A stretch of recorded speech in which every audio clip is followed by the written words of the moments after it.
nous allons commencer par présenter les principaux rôles de la cellule, donc ce n'est pas exhaustif bien sûr. Il s'agit donc pour cette cellule juridique d'informer, de conseiller et de répondre aux questions et problématiques juridiques de chaque secteur ou de chaque projet, mais aussi concernant les questionnements du bureau ARCS et ARCS France bien sûr, et de la Fédération internationale ARCS. Nous allons ainsi informer, conseiller, mener des échanges juridiques et partenariales avec des associations, mais aussi d'autres types de partenaires et développer les ARCS dans le monde en informant les personnes qui sont intéressées sur nos objectifs, sur notre manière de fonctionner, sur la possibilité de créer des statuts qui seraient compatibles avec la fédération et donc d'intégrer notre fédération. Nous réalisons et vérifions, corrigeons tous les actes, démarches juridiques et administratifs qui concernent de près ou de loin ARCS France et la Fédération internationale ARCS, toujours bien sûr en accord avec les directions des concernés. Nous travaillons aussi, et c'est très important, en concert avec la cellule complémentaire qui vous sera présentée juste après, qui est la cellule d'information, conseil et stratégie. Donc nous travaillerons en concert avec celle-ci à chaque fois que nécessaire. Car parfois, et même souvent, ils auront besoin de cette information juridique dans leur démarche. Nous allons, comme toute cellule juridique, il est évident, avoir une veille juridique qui concernera tant l'association ARCS France que la fédération internationale. Grand B, une cellule multidisciplinaire. Pourquoi dit-on de cette cellule juridique qu'elle est multidisciplinaire? Car en effet, cette cellule va être composée de juristes provenant de diverses formations. Ainsi, nous pourrons y retrouver des juristes spécialisés en droit international et européen des droits fondamentaux, en droit des associations, droit des animaux, droit social, droit des contentieux, droit privé et droit des contrats, mais aussi du droit en général, du droit public et toute autre discipline pertinente qui pourrait permettre au secteur de ARCS France ou à la Fédération internationale ARCS d'accomplir ses objectifs comme il se doit. C'est le fonctionnement général et à minima. Qu'entendons-nous donc de ce fonctionnement général et à minima? Pour débuter, nous avions commencé par composer cette cellule juridique par deux différents services qui se coordonnent. Donc, la première partie de ce service est la direction générale, donc que vous retrouvez à l'image en haut de l'image. Donc, cette direction générale est composée donc, du directeur général qui est responsable juridique et de plaidoyer, mais aussi des vice-responsables juridiques et enfin des assistants juridiques.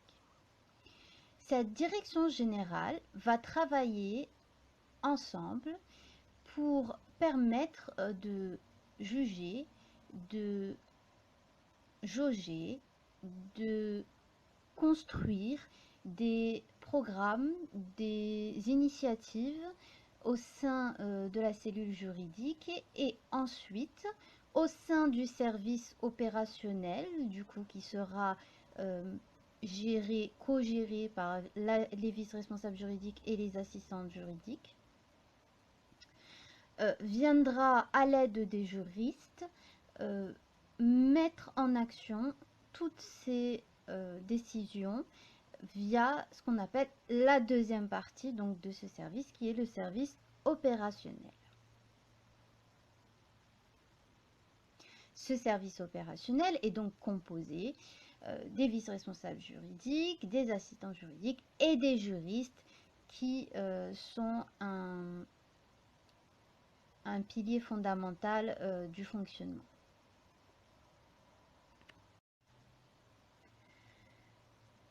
Grande D, le fonctionnement optimal à atteindre. Alors pourquoi le fonctionnement optimal à atteindre? Il est vrai que nous travaillons actuellement avec des bénévoles et qu'il est assez compliqué de trouver l'ensemble des bénévoles indispensables à ce fonctionnement optimal.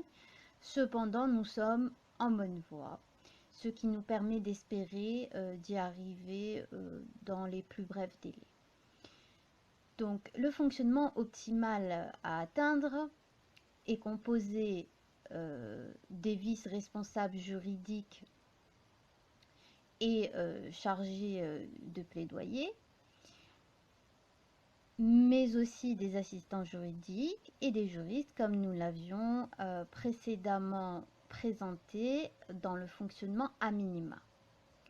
Donc pourquoi optimal? Car nous souhaiterions que dans chaque secteur de l'association, il y ait à disposition des référents juridiques à tous les niveaux, donc qui soient compétents et à la disposition des secteurs pour pouvoir répondre assez rapidement et facilement aux questionnements juridiques que peuvent se poser les secteurs. Donc dans ceci, nous avons ainsi développé le même fonctionnement à minima, sauf que, comme vous pouvez le voir à l'image, dans chaque secteur, nous avons un vice-responsable juridique et chargé de plaidoyer, au moins une assistante juridique et quelques juristes. Donc, dans le secteur solidaire, dans le secteur humanimo, dans le secteur animaliste, dans le secteur humaniste, dans le secteur aussi écologiste, mais aussi au niveau des relations et partenariats nationaux et enfin au niveau des relations et partenariats internationaux. Donc comme vous le voyez encore une fois, la directrice générale est directement en lien avec tous ces services et à la tête de tous ces secteurs et sous-secteurs. Cependant, le travail sectoriel se fait de prime abord entre, comme on l'a expliqué tout à l'heure, entre les vice-responsables juridiques, les assistants juridiques et les juristes, mais les décisions sont prises en commun au niveau de la direction générale avec donc la directrice générale, les vice-responsables juridiques et chargés de plaidoyer et les assistants juridiques dans un premier temps avant de passer au service opérationnel. Voilà pour ce qu'il en est donc de la cellule juridique de notre association et de notre fédération internationale ARC.